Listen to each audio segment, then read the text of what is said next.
Hi friends, అందరికీ నమస్తే అండి. నేను ఈరోజు వంజరం చేపలతో వేపుడు చేస్తున్నాను. దానికి ముందుగా చేప ముక్కలను శుభ్రంగా కడిగేసుకున్నాను. దాంట్లో ఉప్పు, కారం, పసుపు, కొద్దిగా నిమ్మరసము, తర్వాత అల్లం వెల్లుల్లి పేస్ట్, గరం మసాలా పట్టించేసి పక్కన పెట్టేశానండి. పెట్టేసిన తర్వాత ఇంకా దీనికి కార్న్ ఫ్లోర్ ఉంటుంది కదా, అది వేసుకొని ఇలాగ మనము పేస్ట్ అంటే ఇలా లిక్విడ్ లాగా మనం కలిపి పక్కన పెట్టుకోవాలి. ఏమీ లేదండి, ఇందులోనూ ఏంటంటే ఈ ముక్కల్ని ఇలా ముంచి వేస్తామన్నమాట. ఎందుకనంటే ఇందులోంచి మనకి మసాలా అనేది బయటకు వచ్చేయకుండా ఉండడం కోసం అని చెప్పి కోటింగ్ అని చెప్పి వేస్తాము అంతే. అందుకని అంత కొంచెం ఉంటే సరిపోతుంది.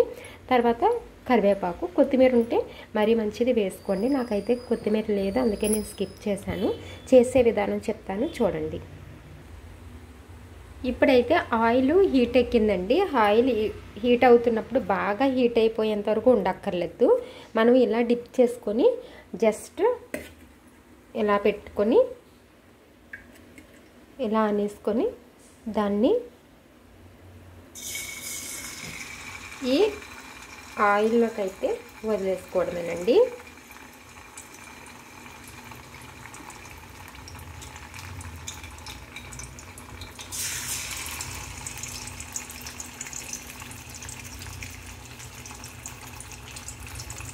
అంతేనమాట.